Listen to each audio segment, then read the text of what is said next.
세 번째 신앙의 발판 10가지 중에서 세 번째 발판에 대해서 하나님의 역사하심, 성령의 역사하심에 대해서 너희는 마음에 근심하지 말라. 하나님을 믿으니고 또 나를 믿으라. 내 아버지 집에 거할 곳이 많도다. 그렇지 않으면 너희에게 일렀으리라.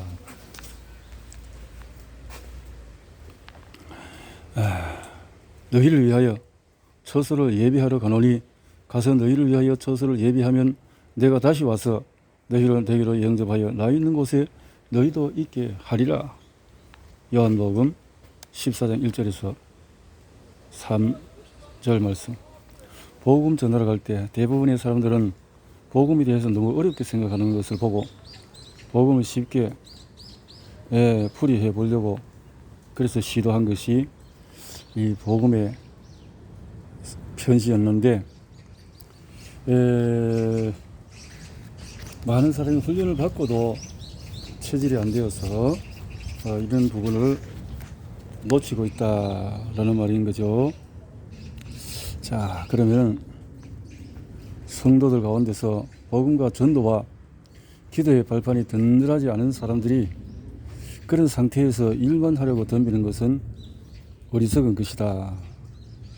실패할 수밖에 없기 때문에 훈련되지 않은 중직자, 훈련되지 않은 이런 직분자들은 고생할 수밖에 없다. 현장 속에서 그러니까 이 복음의 체질이 되어져서 현장을 누벼야 되는데 그렇지 못하면 실패할 수밖에 없다. 발판이 든든하지 않으면 판단력이 흐려진다. 판단력이 있는데도 불구하고 발판이 든든하지 않으면 자꾸만 흔들린다. 말하자면 기초가 골격이 탄탄하지 않으면 건물이 세워지기가 어렵다. 그 말이죠. 복음의 눈으로 보면 무엇이든지 긍정적으로 보이는 것이다. 복음 안에서는 안 될 것이 없다라는 거죠.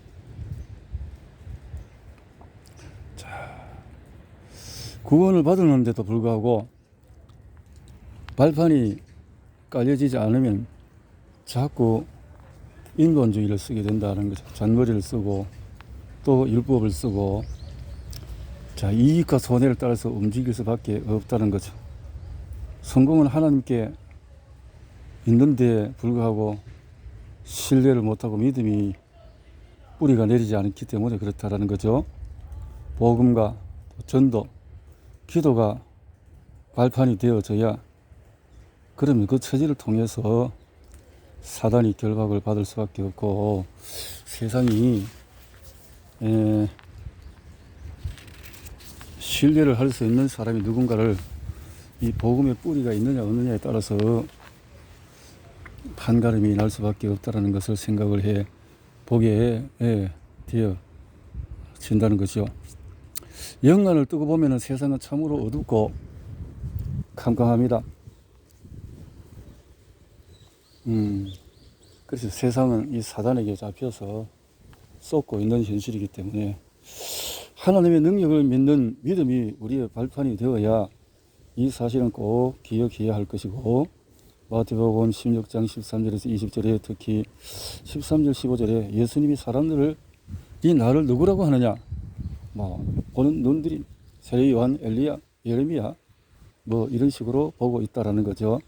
대부분의 사람들의 발판이 그렇습니다. 이런 발판으로는 구원을 받을 수 없고, 베드로 역시 저는 그리스도죠 고백해 놓고도 비오나산에서는 예수님 외에 모세와 또 엘리야를 들먹이고 있는 모습이었죠. 사람들이 나를 누구라고 하느냐, 예수 그리스도에 대해서 어떻게 생각하느냐, 이 부분이 중요하다. 이것이 잘못되면은 극단적인 신비주의, 율법주의, 인본주의에 빠질 수밖에 없고, 구원의 역사는 영원하게 되어진다라는 거죠. 하나님을 믿어라. 하나님의 조건적인 역사를 믿어라. 구원을 얻었는데도 자꾸만 불신앙에 빠지는 것을 우리는 그 예사로 생각하는데, 불신앙은 마치 무서운 병과 같다는 거죠. 질병과 같았어. 불치의 병과 같았어. 불신앙에 빠지면은 옳은 것처럼 보여도 큰 혼란이 오게 됩니다. 참, 혼란 속에 빠지게 되어진다는 거죠. 불신앙을 가지고는 큰 재앙을, 환란을 벗어나기가 어렵다 라는 거죠. 이제 하나님의 손에 맡기고 하나님의 주권적인 역사 속에 들어가야 된다는 건데, 생명은 하나님의 손에 있다. 하나님의 주권이 있다. 불신앙은 표시 없이 생기기 때문에 공부를 많이 한 것이 삶에 도움은 되겠지만은 믿음 생활을 하는 데는 장애물이 될 수도 있다. 왜냐하면 세상 것이 또 뿌리를 내리기 때문에 그렇다는 거죠. 하나님을 알고 난 후에 아인슈타인은 세계에서 최고하는 인물이 되었습니다. 그런데도 두뇌의 15%밖에 개발하지 못했다. 하나님을 안 에디슨은 수많은 발명을 했지만은 하나님을 아는 지식에 비하면 아무것도 아니라고 했다는 거죠. 자, 하나님을 알고 나면은 인간의 잔머리, 인간의 머리로 만든 모든 세계의 문명 발달들은 오히려 하나님을 역행하는 오늘의 현실과 같은 모습들을 보게 된다는 거죠. 기록된 바 내가 지혜 있는 자들의 지혜를 멸하고 총명한 자들의 총명을 폐하리라 하였으니 지혜 있는 자가 어디 있냐? 선비가 어디 있느냐? 이 세대의 변사가 어디 있냐? 하나님께서 이 세상의 지혜를 미련하게 하신 것이 아니냐? 고린도전서 1장 19절에서 20절 말씀. 불신앙에는 단어를 뽑아야 됩니다. 하나님을 신뢰해야 되기 때문에 불신을 가지고 있으면은 우리도 모르는 사이에 영적인 병이 깊이 들어오게 되어집니다. 너희는 마음에 근심하지 말라. 하나님을 믿으니 또 나를 믿으라. 요한복음 14장 1절에 가서 너희를 위하여 처소를 예비하면 내가 다시 와서 너희를 내게로 영접하여 나 있는 곳에 너희도 있게 하리라. 요한복음 14장 3절 말씀대로 내가 아버지께 구하겠으니 그가 또 다른 보혜사를 너희에게 주사 영원토록 너희와 함께 있게 하시리니 저는 진리의 영이라. 세상은 능히 저를 받지 못하느니 이는 저를 보지도 못하고 알지도 못함이라. 그러나 너희는 저를 아나니 저는 너희와 함께 거하심이요 또 너희 속에 계시겠음이라. 내가 너희를 고아와 같이 버려두지 아니하고 너희에게로 오리라. 요한복음 14장 16절에서 말씀이다. 예수님께서 하신 말씀, 아무것도 염려할 필요가 없다. 하나님은 하실 수 있다는 그 비밀 믿음 속에 들어가는 그것이 신앙의 발판이다. 첫걸음이고 발판이다. 이 발판 없이 인본주의로 교회를 개척하고 설립을 하고 그러다가 뿌리를 못 내리고 또 흔들리고 이런 모습들을 많이 겪게 되어지는 현실이다 하는 것도 경험상 생각을 해봅니다. 자, 그리스도가 발판이 되지 않으면 구원받고도 사단의 전략을 이기지를 못한다. 그것은 아나니아 삽비라의 모습을 통해서 볼 수가 있는 것이죠. 돈의 물질에 노예가 되어버리니까요. 사도행전 5장 자기 쪽으로 살짝 유익을 챙기려고 하는 그 아나니아 삽비라의 실패, 사도행전에 이런 시험에 들 수밖에 없다라는 거죠. 성경에 실패한 아간이라든가 물질의 노예가 되어져서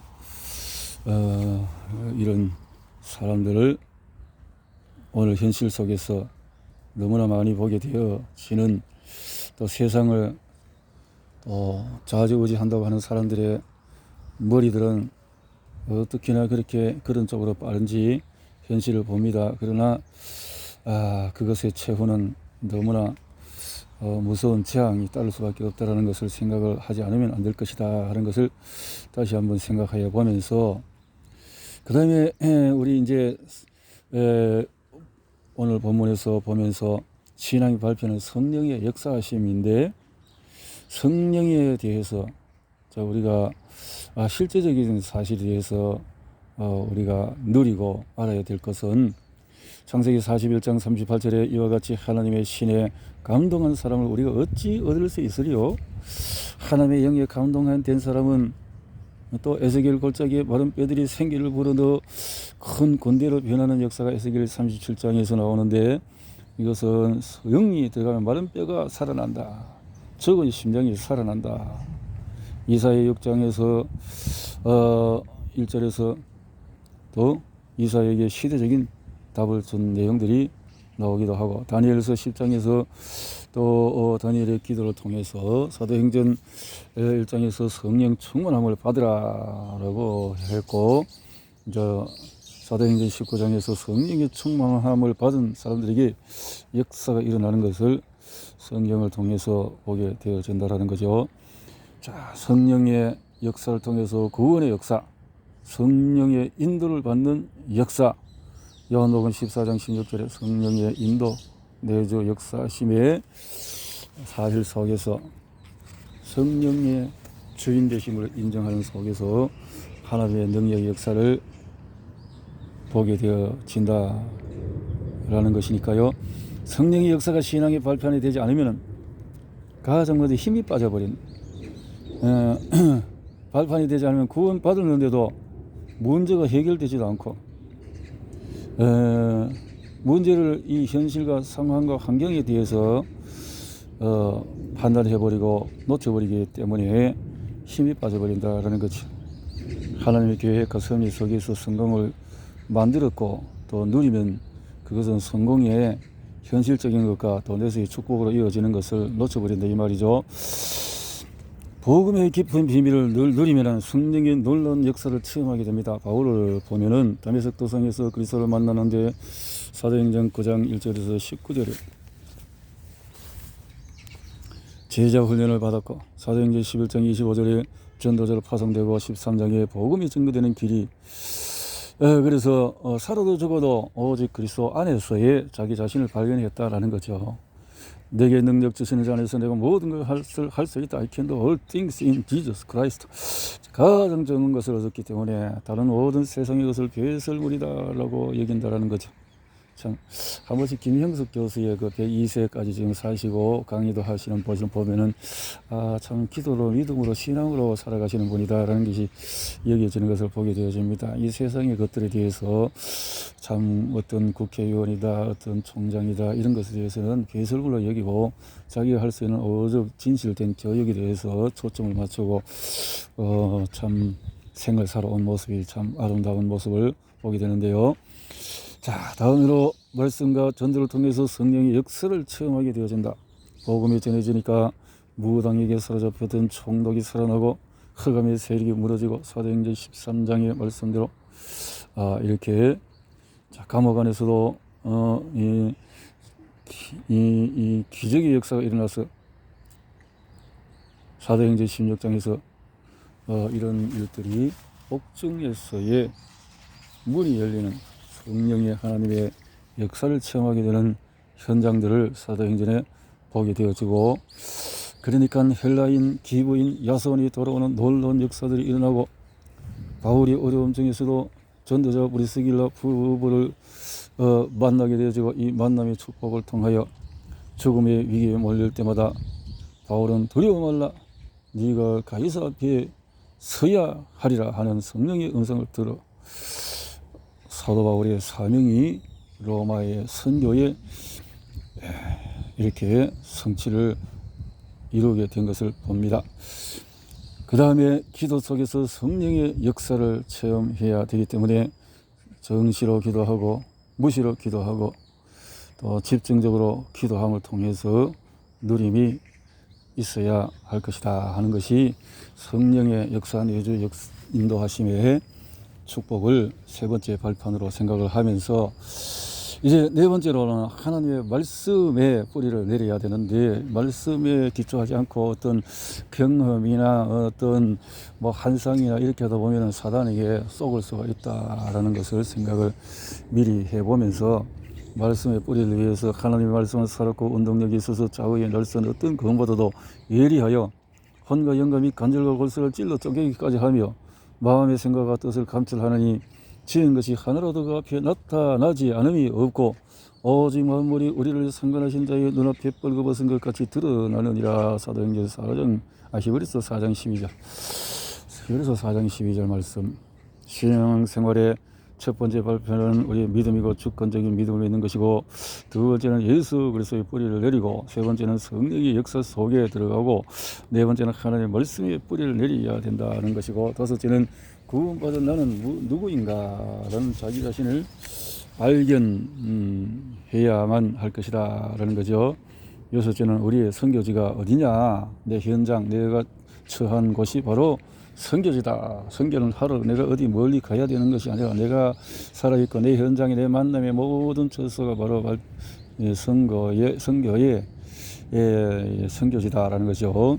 일곱째는 하나님께서 우리의 생사화복을 주관하시고 우리의 삶을 인도하신다. 하나님의 주권적인 역사 속에서 살고 죽고, 그 다음에는 모든 사람은 죽는 날이 정해져 있기 때문에 겸손히 참 하나님 앞에 설 수 있는 자세를 가져야 할 것이고, 아홉 번째는 천국과 지옥의 내세는 반드시 있기 때문에 현실의 축복된 삶을 누리고 성령의 인도 속에서 내세의 그 축복을 향해서 오늘 또 그 삶을 살아가는 성도의 삶이라는 것이 중요하다. 마지막 열 번째 발판은 전도의 상급이라는 것이 있다. 하늘나라의 엄청난 상급을 향해서 바라보면서 그 믿음으로 나아가는, 그래서 이렇게 우리의 신앙이 든든해야 많이 결국은 로마를 정복하는 그 초석이 될 수 있다.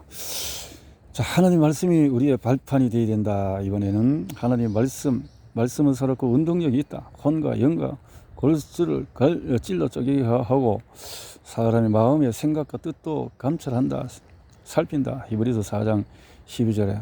그래서 하나님의 말씀은 완벽하다. 풀은 마르고 꽃은 시드나 우리 하나님의 말씀은 영영이 서리라 하라. 이사야 40장 8절. 하나님의 말씀인 성경은 하나님의 감동으로 쓰여진 완벽한 책이다. 디모데후서 3장 16절. 무엇이든지 전에 기록된 바는 우리의 교훈을 위하여 기록된 것이니 우리를 하여금 인내로 또는 성경을 안위로 소망을 가지게 하려 함이라. 로마서 15장. 기록된 모든 말씀은 앞으로 되어질 일에 대한 예시한 것이다. 저희에게 당한 이런 일이 거울이 되고 또한 말세를 만난 우리의 경계로 기록하였느니라. 고린도전서 10장 11절이 이런 말씀을 통하여, 말씀의 거울을 통하여 내 삶을 비추고, 말씀은 거울이자 말씀은 표대이고 잣대가 될 수 있기 때문에 내 생각과 고집과 아집을 내려놓고 말씀 속에, 말씀을 많이 아는 것도 중요하지만 제대로 알아야 된다. 놀라운 사실은 기독교인 가운데서 점쟁이를 찾아가는 사람이 서울 수도권에도 엄청 많다라는 것이 알려지고 있다는 건데, 이런 것들이 무속신앙 속에서 나타나는 현실이다. 말씀 속에 토대를 내려야 될 것이다. 복음의 66권에서 흐르는 절대 핵심은 멸망하지 말고 구원을 받으라. 구원을 받되 복음의 뿌리를 깊이 내리라. 하나님께서는 복음의 뿌리를 내리라 하고 아브라함을 부르셨지만 아브라함은 불신앙했었죠. 그래서 하나님은 이삭을 통해서 깨닫게 해주시고 창세기 22장 11절에 틀림없이 아들 이삭이 죽어야 하는데 수양이 대신해서 제물이 되어준 것입니다. 예수님 우리를 대신해서 십자가에 달려서 돌아가셔야 하는 이유는 하나님을 떠난 문제와 죄의 문제, 사단의 권세를 깨뜨리기 위해서, 이것이 바로 인간의 근본 문제이다. 가문이 망하는 분명한 이유가 있는데도 그 이유를 몰라서 실패하고 망하는 것이다 라는 거죠. 하나님께서는 사랑과 능력으로 그리스도를 이 땅에 보내어 인생의 모든 문제를 해결하셨다. 이스라엘 민족이 노예가 되었을 때 언약을 놓쳐버리고 희생 제물을 드리라. 출애굽기 3장 18절 아브라함에게 준 메시지와 같습니다. 자, 장소에서 오늘은 제주 교육박물관 이 뜰에서 이렇게 묵상을 하니 너무 좋은 공기 속에 좋네요.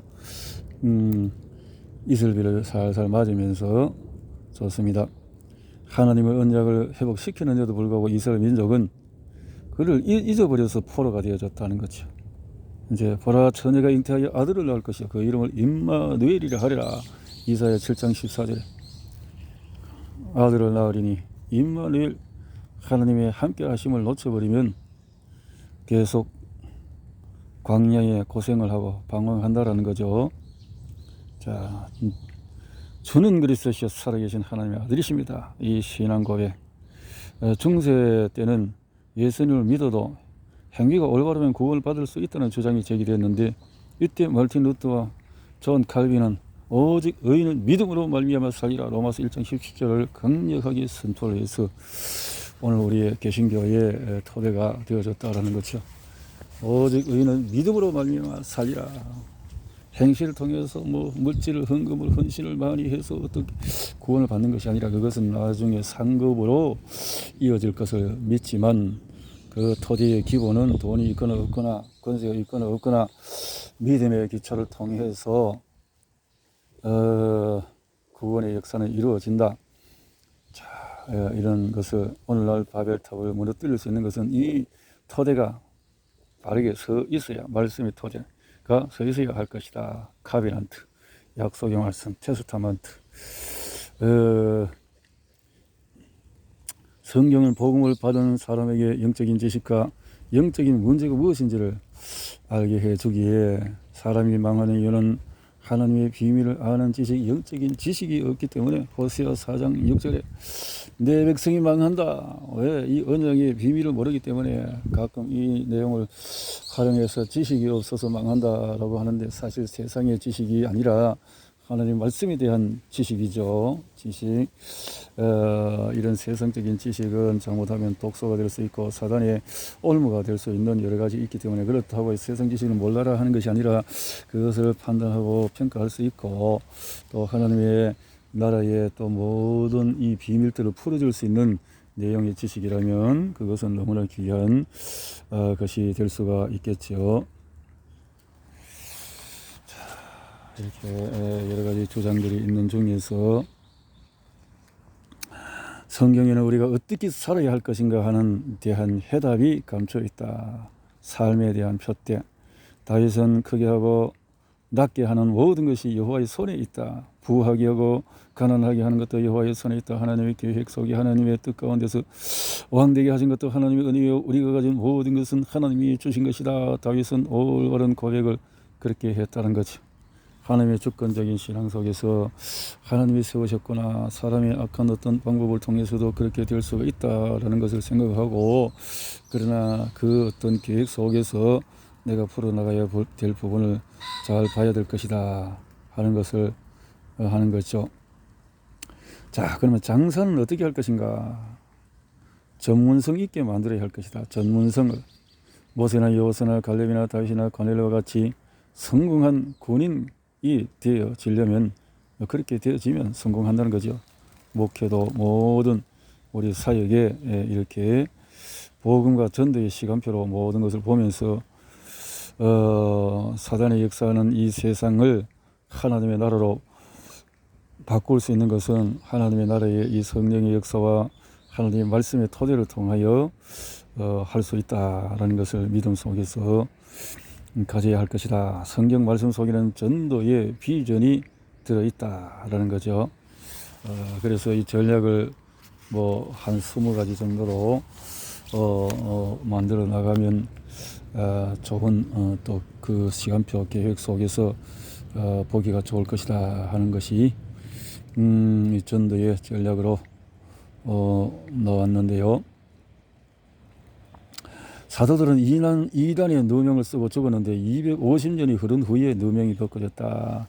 당장에 다 몸 풀려도 우리 후대를 통해서 전도 역사가 이루어지고 하늘나라의 영원한 비밀 속에 들어간다면 지금 현실에 다 답을 얻지 못해도 그러나 현실 속에 있는 사단의 세력들은 그렇지 않지요. 사실 사단의 세력도 보면 오랜 세월 통해서 그 흑암 조직들이 계속 흘러나오고 자기 자신이 망해도 또 후손 자녀들이 또 형제들이 또 살 수 있는 것 때문에 자기가 망해도 끝까지 비밀을 폭로하지 않는 그런 어떤 단체의 흐름들도 볼 수 있죠. 이 사단의 교묘한 방법들을 보면서 하나님의 나라는 더욱더 이런 부분에 더욱더 확실한 언약 속에 흐름을 타야 될 것이다 생각이 되어집니다.